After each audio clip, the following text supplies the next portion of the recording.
I've come across, certainly, is accounts from participants in my research which indicate that while priests from South Asian religions, from within Islam, Hinduism, Sikhism, may accept their sexuality and say, okay, you are gay, there does seem to be a lot of hesitation and trepidation about things like marriage, that they're not... I don't think a dialogue has yet taken place. It's like Dr. Singh was saying earlier on, there are a lot of issues that need to be discussed which simply haven't been discussed. So I think in many cases, priests themselves are not really quite sure what would be the correct path to take or what would be an appropriate path to take because the dialogue hasn't taken place in the same way that it has taken place in some sects of, some denominations of Christianity. Yeah. Okay. Well, lastly, what advice would you give to those who, as you mentioned earlier, are still stuck in the closet? What would you say to them, and what would you also say to those who are discriminating against homosexuals?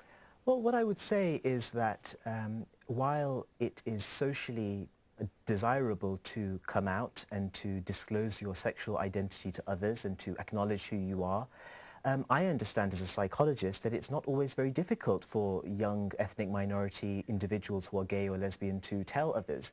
And I think these things need to be taken one step at a time, and that the implications of this have to be thought about.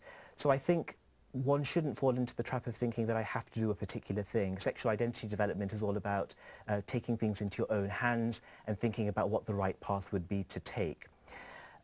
Secondly, in terms of homophobia and discrimination, what I would say is that it is like any other form of discrimination. Homophobia is like racism, it is like sexism, and there is no place for this within society. Sometimes we don't recognize our actions as constituting examples of homophobia, as being homophobia, and a comment can be interpreted that way, and this can have quite a negative impact on LGBT individuals. So I'd encourage people really to think about that.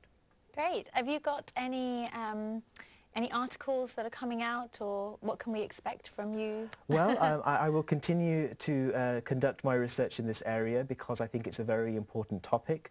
I think it's an overlooked topic. I do plan to write about the experiences of South Asian individuals who identify as gay and lesbian, so watch the space. Look out for that. Unfortunately, that's all we have time for. I want to thank my guests today, Dr. Rusi Jaspal and also Dr. Gurnam Singh Ji.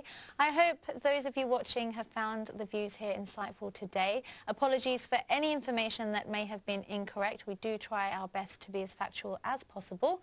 Remember to tune in with me, Jyoti Sindar, for a new edition of Rendezvous next week on Tuesday at 9 p.m. Thanks for watching.